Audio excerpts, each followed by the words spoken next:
Okay, good. Hey guys, so welcome to my TED Talk.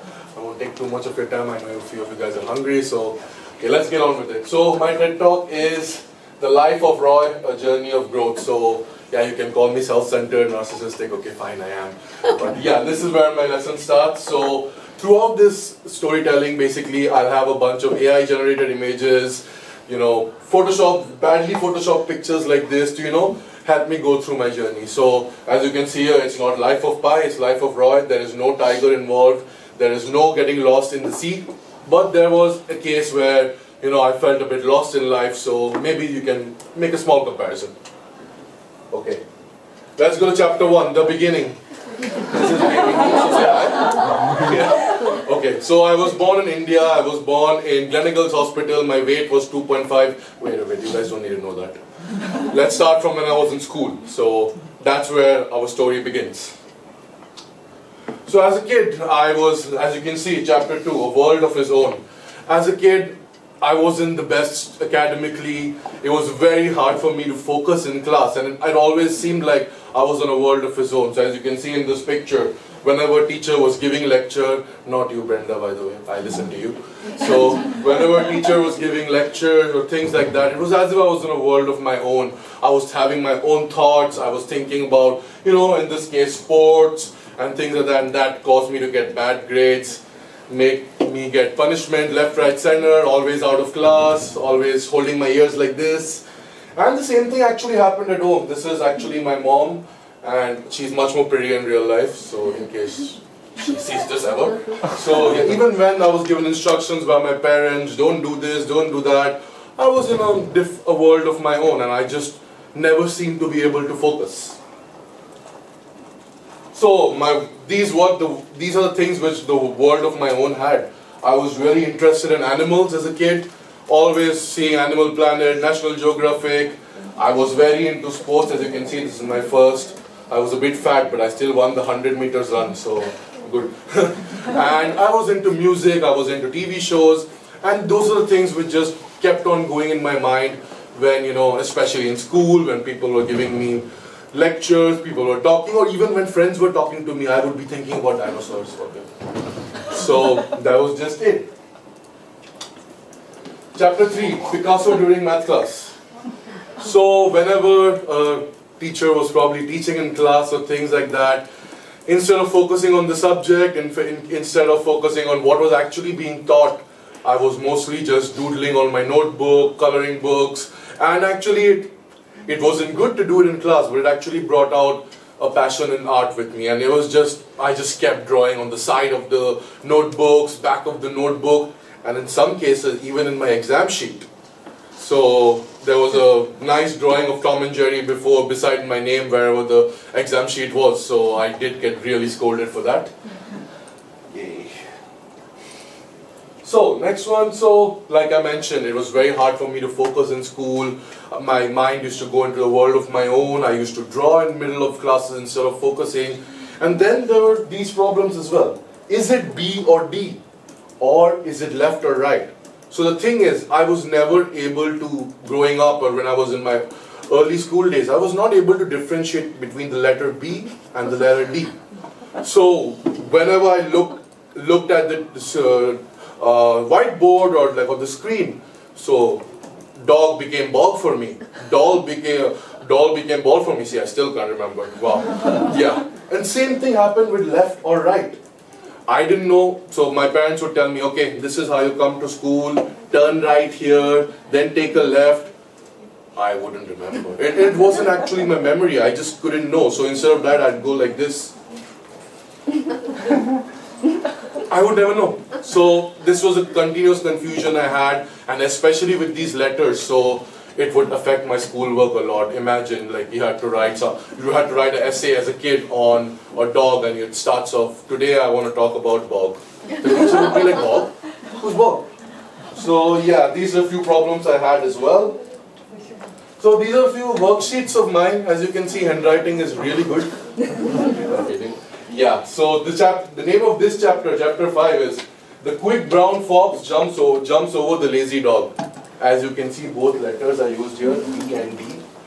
So I used to keep practicing at home and keep writing this again and again and again, just to get, first of all, practice my handwriting, write in the right spaces. So as you can see, the worksheet here, my answers are going here, answers are going here, question mark is reached here. So it was a big challenge, and teachers couldn't read my answer. Even if I was writing sense, even if I was making sense, teachers never knew what was happening, and they didn't understand that.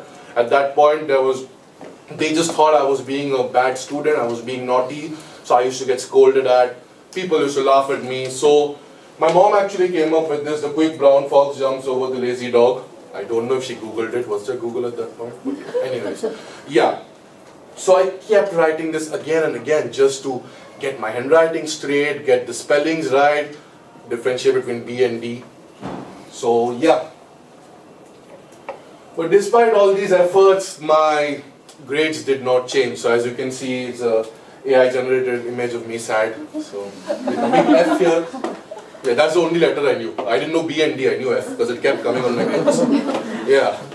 So it was very sad for me, and my friends used to make fun of me, and it was just at this point I didn't know what I was doing wrong, what I could do better, and this is like where I was lost in life, and it was at a very young age, so I didn't know what was going on and why it was happening, because as much as I tried to focus, I would still think about that dinosaur. As much as I would try to focus in English, I would still think about sports. So it just wasn't working, and my writing wasn't getting better even with practice. So it left me obviously very sad. My teachers continuously punishing me because they couldn't understand. They really thought I was mischievous and I was messing with them. And yeah, my friends started making fun of me. They called me names, stupid, dumb, and things like that, which are very bad names at that age. Now I don't mind. At that point, it's quite bad. So yeah. Then came this movie. It's called Tare Zameen Par. So it's released, actually has been released in all over the world, and it's a very famous movie, very critically acclaimed. So this movie, the translation is skies on the ground, and it says this word: every child is special. So it released around 2006, 2007, and the movie, it started off in the same way. There was a kid, maybe a bit younger than I was in real life, who had the same problems as me. Couldn't focus in class, always doodling on his notebook, always, not able to focus, handwriting left, right, center, things like that. And it was just like, I was very young, but I was still able to look at, I saw in the theater, by the way, so I was still able to see and look at the screen. I was like, this guy looks familiar. And it's the same situation with the guy in the movie. He used to get scolded left, right, and center. Luckily, I had supportive parents, but in the movie, it wasn't the case. He used to get hit by his parents, he used to get shouted at left, right, center, and till a point where he was sent to boarding school and he was sent away from his family because his family is like, I don't want to, his dad was like, I don't want to take care of this, go discipline yourself in boarding school and come back a man. So that's what happened. That's where his life changed. He met this man here, very famous actor, Amir Khan, if any of you know. So he actually recognized that this child, he's not doing it out of mischief. He is doing it because he has this difficulty called ADHD and dyslexia. So he is not doing it on purpose, and this guy actually mentored him. He went to the school principal, he went to the teachers who were scolding him and said, look, let me take him under his wing, let me take him under my wing, and then let me train him. So, and the ways he taught in the movie was very fun. He used to sometimes dress up as a clown and teach him, sometimes do different type of enactments, because obviously this kid had difficulty reading. So the best way was verbally, best way was by hand gestures and doing activities and even playing video games to learn. That was his only way of learning. So again, this is my very beautiful mother. So YouTube, if you ever see this, I'm sorry, AI generated her crying. So that's what actually happened. I was watching the movie, I was like, it seems familiar, but when I looked to the side, my mom is in tears, in utter tears, and she was just actually grabbing my hand, and I was like, what the hell happened? I was like, what? Not some horror movie going on? And Bollywood movies have all these dances, all these songs, so I was like, why is she crying? So then I didn't know at that point, because I didn't understand obviously that ADHD, dyslexia part of the movie, I wasn't able to grasp it. So I was like, okay, he's getting scolded as a kid and some teacher helped him. Okay, so the whole movie she was crying, she was in tears, and I was like, okay, something is wrong, maybe I did something wrong again, anyway I get scolded, maybe it's my fault she's crying. So I said, sorry mama, and then she's like crying more, my god. Yeah, okay. The next week, so this chapter is called The Open Eye. The next week, so my mom, she actually is from a medical background, so I'm pretty sure she had an idea of what it was, but I think watching this movie confirmed it, and not just for children, not just for me, children all over the country in India, parents watching this movie were able to identify that my kid is, sorry for swearing, my kid is also going through the same thing. And they were able to identify that, and so I was taken to a therapist and somebody who could help. The crazy thing, there was a line there of kids. Like people were standing, moms and dads standing with their kids in the reception. There was a big line. So I was like, have I come to the supermarket or something? Why is there such a huge line?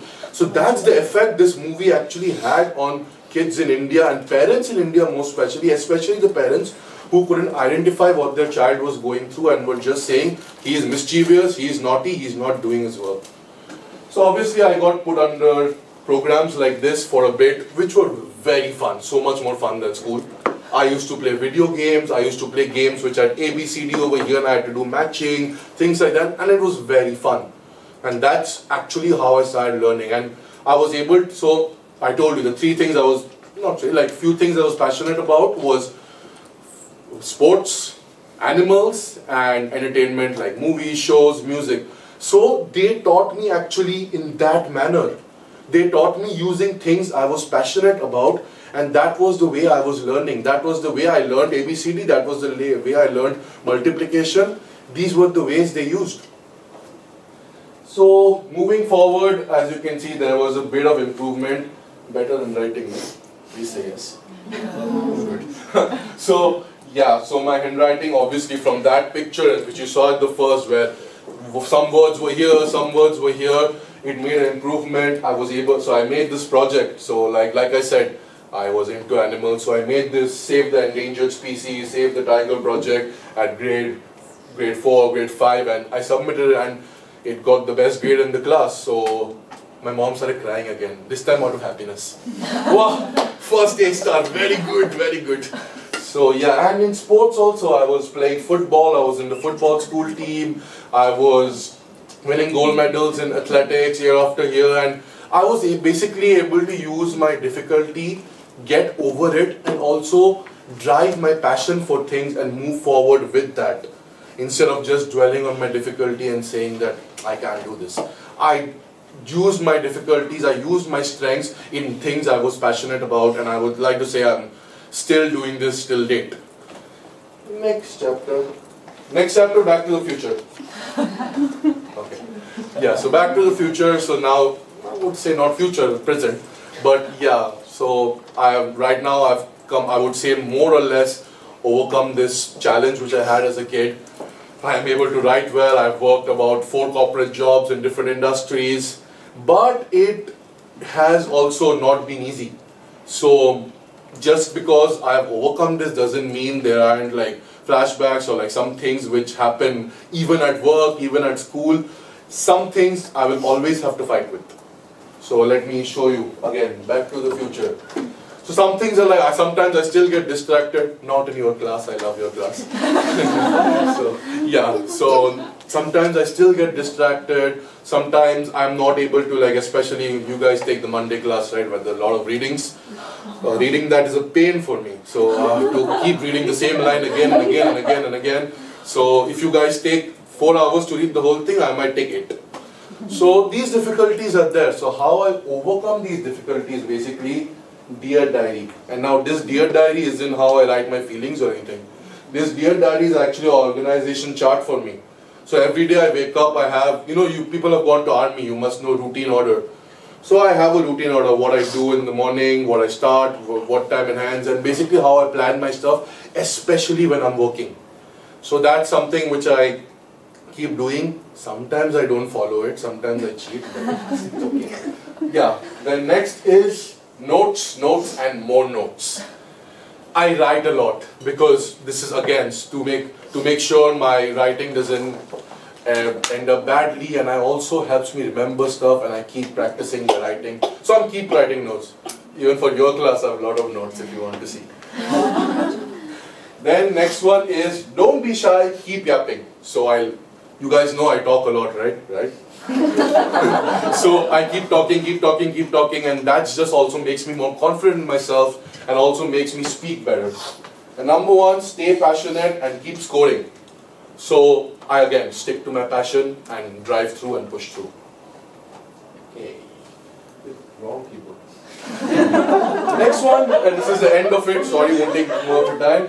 The piano man. I'll give you real life examples within MMC how these things still play a part. So the piano man, basically when I really have to focus, I type very loudly. So my very good friends over here, see their first row because I'm presenting, very good friends.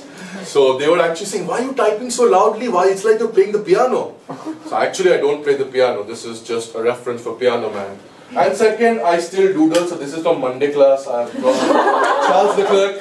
So it's still there, but I'm trying, every day is a fight, and I am moving forward with it. The next thing is, the last slide, the show goes on. This is me now, again AI generated, and this is me as a kid, so I'll continue, the story will continue, and I'll still keep fighting whatever mistakes I've done, whatever challenges I have, and more importantly, I will stay passionate into what I'm doing. Thank you.